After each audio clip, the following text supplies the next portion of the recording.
what's up, America? Donald Trump, Russia, and China. So does anybody out there know what a sphere of influence is when it comes to the world stage and world superpowers? Well, the United States, Russia, and China have set up what they want to call as their own spheres of influence. These are locations that the United States, Russia, and China want to have dominance, and the rest of the world would basically be considered contested. So here's a map of the potential spheres of influence if China, Russia, and the United States got their way economically, militarily, and territorially. So in blue would be the American sphere of influence, according to what Donald Trump would like to see.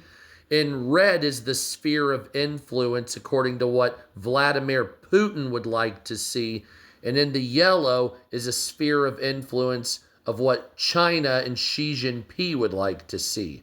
The rest of the world in gray here is considered up for grabs. As if you've noticed, Israel and Iran do not have a sphere of influence. And so the United States would like to at least economically control everything that's considered North and Central America, even Cuba and the Caribbean, up to and including Greenland. I would also argue Australia and New Zealand, but they didn't put that here. You can see China would like to control Southeast Asia, Indonesia, and Indochina, as well as India and Pakistan, but they also would like to have Japan and Taiwan, as well as the Philippines, under their sphere of influence. Also, Pacific Islands, all the Pacific Islands China would like to have. Now, as far as the Russian sphere of influence, you can see Russia, but they eventually would like to control Turkey and all of Western Europe up to and including Iceland.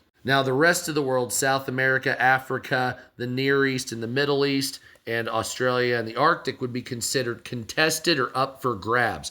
So that means any one of these superpowers could pull resources, power, influence from any of these other places. So you may have a mix of Chinese influence, American influence, and then Russian influence all over the world. So I'm going to call it right now that Russia and China would never achieve their sphere of influence requirements and goals. The United States may, but they would have to quit being a fucker when it comes to Cuba. So what say you on this?